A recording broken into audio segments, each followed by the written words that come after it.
harga per malam, serta status ketersediaan. Nah, sistem reservasi hotel, proses bisnisnya yaitu pertama, pemeriksaan ketersediaan kamar.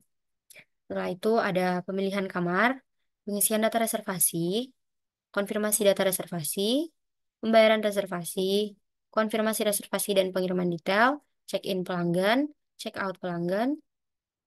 Nah, selanjutnya lanjut ke pemodelan data. Di sini ada desain kamus data, yaitu ada entitas petugas, pelanggan, dan kamar.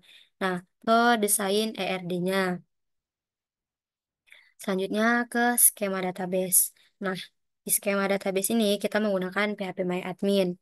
Nah, di sini kenapa ada 5 tabel? Karena ada beberapa tabel gabungan, sebagai gabungan antar tabel-tabel yang lain. Dari yang pertama ada Create database, di mana kita di sini bisa membuat database itu dengan judul reservasi hotel, dan selanjutnya kita bisa membuat use reservasi hotel. Oke. Sebelumnya, selanjutnya itu ada create table, yang dimana kita bisa membuat tabel pertama yaitu tabel kamar, yang di dalamnya itu ada ID kamar yang sebagai primary key. Selanjutnya ada create table petugas, yang dimana ID petugas itu sebagai primary key dan juga ada nama petugasnya sebagai menggunakan varchar, mana ID pelanggan itu sebagai primary key-nya dan juga ada nama pelanggan menggunakan varchar. Ada email, varchar, dan juga nomor telepon itu menggunakan integer. Oke, lanjut ke create table reservasi, yang dimana ID reservasi itu sebagai primary key-nya, dan di dalamnya itu juga ada ID kamar yang dimana menggunakan integer. Terdapat juga tanggal masuk, tanggal keluar, dan kita bisa membuat table pelayanan. Ada ID pelanggan itu sebagai foreign key, ID reservasi juga sebagai foreign key, dan juga ID petugas sebagai foreign key. Merupakan isi hasil dari tabel-tabel yang kita buat, yang telah kita inputkan, yaitu ada tabel kamar, petugas, pelanggan, reservasi, dan pelayanan. Tabel untuk hasil relasi tabelnya ada tabel pelayanan pelanggan, reservasi, petugas, dan kamar dengan relasi seperti pada gambar dengan garis-garis tersebut. Yaitu penggunaan primary key, foreign key, unique, view, dan index. Penerapan primary key pada tabel kamar. Pada tabel kamar, penerapan primary key-nya ada pada ID kamar sebagai primary key untuk membedakan antara ID kamar satu dengan kamar lainnya. Terus create table petugas. ID petugas sebagai primary key, dilanjutkan nama petugas, nomor telepon, dan alamat petugas.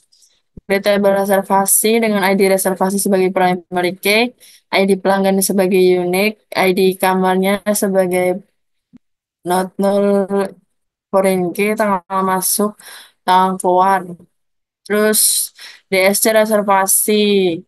Di sini menampilkan rincian dari penggunaan kunci unik, kunci utama, dan tipe data untuk ID reservasi, pelanggan, kamar, tanggal masuk, dan tanggal keluar. Dan view ini digunakan untuk menghitung total tagihan dari semua reservasi yang dilakukan setiap pelanggan. Untuk membuat view, digunakan query dengan create view, underscore checkout, underscore tertentu, select ID reservasi, pelanggan, dan seterusnya. From reservasi, di mana tanggal keluarnya sama dengan tanggal 7 Desember 2024. Hasil view yang tadi dibuat, itu hasilnya di total tagihan 1.700.000 sama 1.500.000. Terus penerapan indeks. Indeks mempercepat query yang sering memfilter berdasarkan tanggal masuk seperti laporan reservasi untuk rentang waktu tertentu. Nah, di sini pertama tampilkan reservasi dengan isi sebagai berikut, lalu create indeksnya, IDX, tanggal masuk on reservasi. Terus lah, jadi lalu tampilkan reservasi di mana tanggal masuk di antara tanggal 1 Desember dan 10 Desember 2024. Nah, untuk tanggal dengan total tagihan sebagai berikut seperti pada gambar. Untuk desain antarmuka user interface user experience-nya, yang pertama itu tampilannya sebagai berikut untuk tampilan awal dari aplikasi tersebut, terus welcome to aplikasinya, lalu pilih login atau sign in untuk mendaftar atau login akun yang sudah dibuat.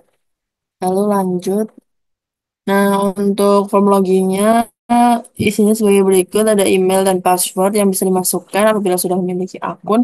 Apabila belum memiliki akun, bisa mendaftar dengan klik tombol sign up di situ. Untuk pendaftarannya dilakukan pertama yaitu memasukkan first name, last name, email, password sama confirm password, lalu daftar. Setelah mendaftar, bisa login dan masuk ke halaman utama, di mana di situ eh, tampilannya berisi ada macam-macam hotel yang bisa dipesan. Lalu masuk di itu ada bisa mencari di mana lokasi hotel yang ingin dipesan. Terus misalnya ada lokasi kota di Yogyakarta, terus nanti tinggal pesan tanggal check-in dan check-outnya tanggal berapa sampai berapa dengan jumlah orang tertentu dan kamar tertentu untuk berapa malam atau berapa hari, lalu bisa diklik.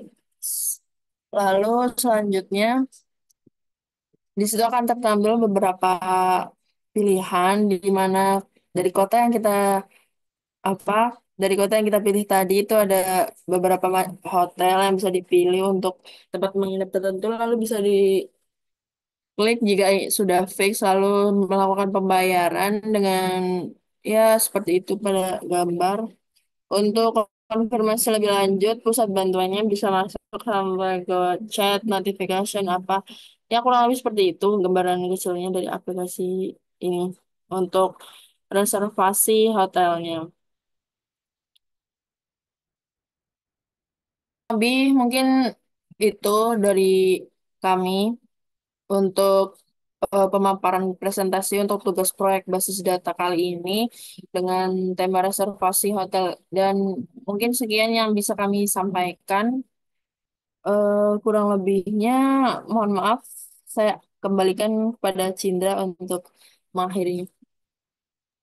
Ah, oke, saya akhiri. Wassalamualaikum warahmatullahi wabarakatuh.